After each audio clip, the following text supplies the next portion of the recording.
Your Excellency, prime minister Anwar Ibrahim, दोनों देशों के डेलीगेट्स, मीडिया के साथियों, नमस्कार। सलामत पागी। सबसे पहले मैं अपने करीबी मित्र प्राइम मिनिस्टर अनवर इब्राहिम का गर्मजोशी भरे स्वागत के लिए हृदय से आभार व्यक्त करता हूं। पिछले वर्ष मैं आसियान समिट के लिए मलेशिया की यात्रा नहीं कर पाया, लेकिन मैंने मेरे प्रिय मित्र को वादा किया था कि मैं जल्द से जल्द मलेशिया आऊंगा और आज वर्ष 2026 की पहली विदेश यात्रा में मैं मलेशिया आया हूं।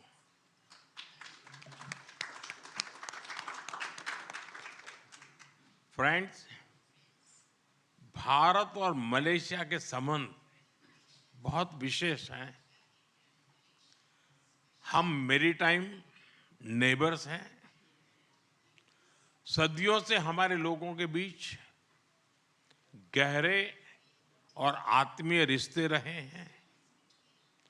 आज मलेशिया भारतीय मूल की आबादी वाला दुनिया का दूसरा सबसे बड़ा देश है।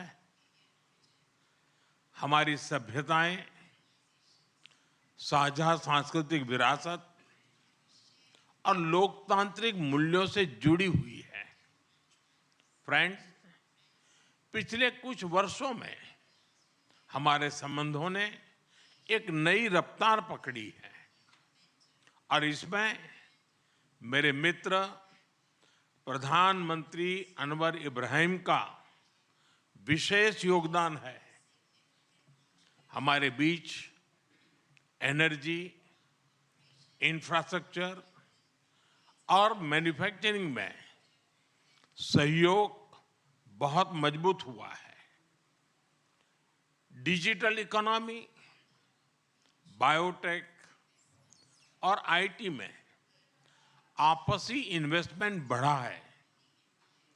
टूरिज्म और पीपल टू पीपल टाइज भी गहरे हुए हैं।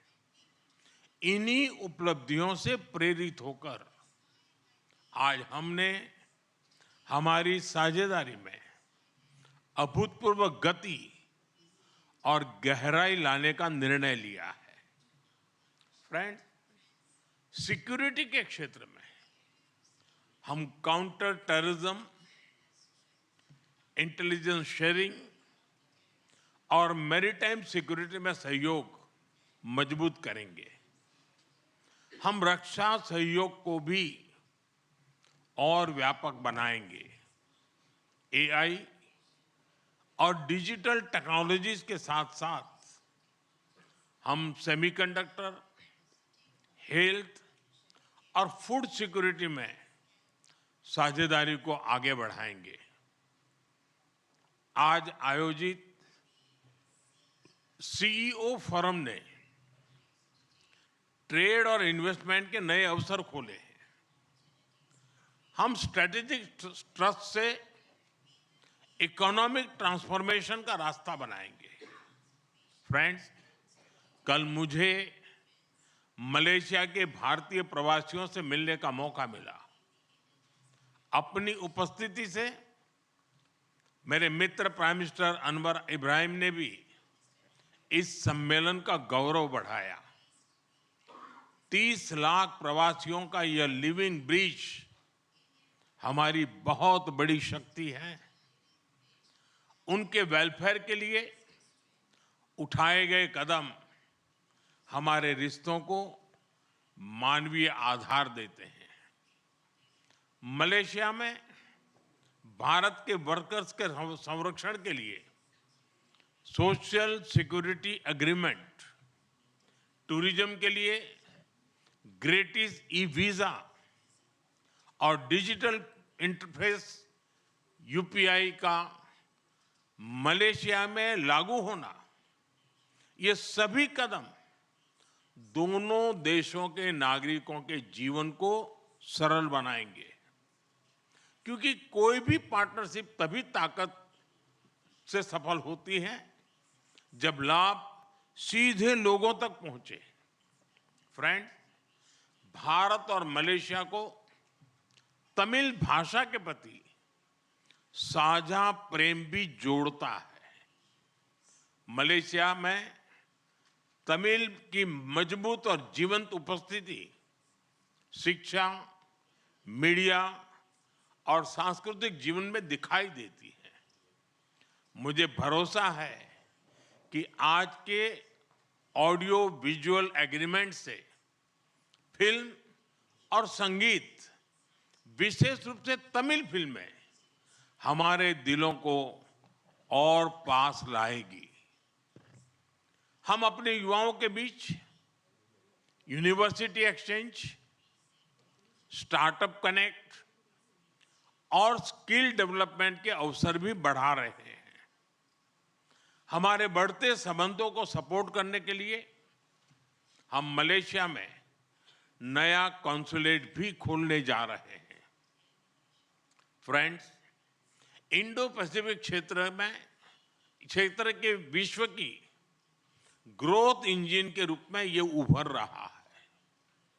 हम आसियान के साथ पूरे इंडो पैसिफिक क्षेत्र में विकास, शांति और स्थिरता के लिए प्रतिबद्ध है। भारत आसियान सेंट्रलिटी को प्राथमिकता देता है। मलेशिया की सफल आसियान अध्यक्षता के लिए मैं एक बार फिर आपको बहुत बहुत बधाई देता हूं।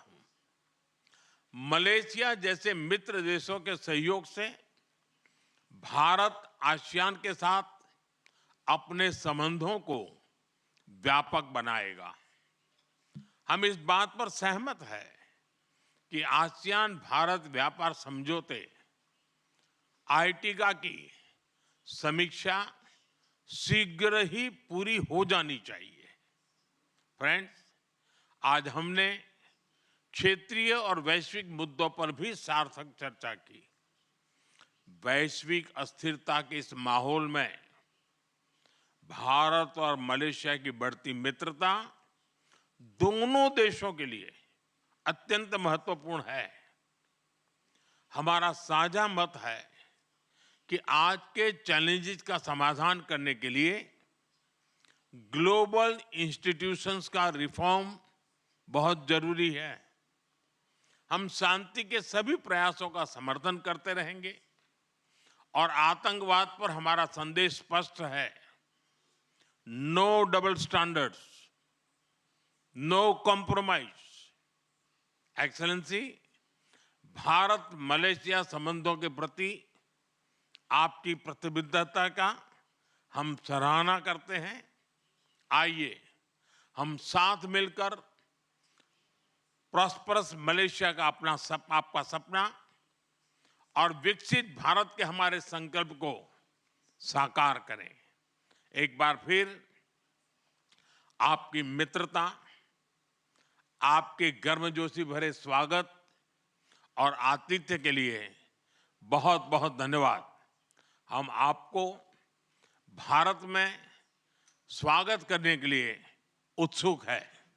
बहुत बहुत धन्यवाद। जुम्पा लागी।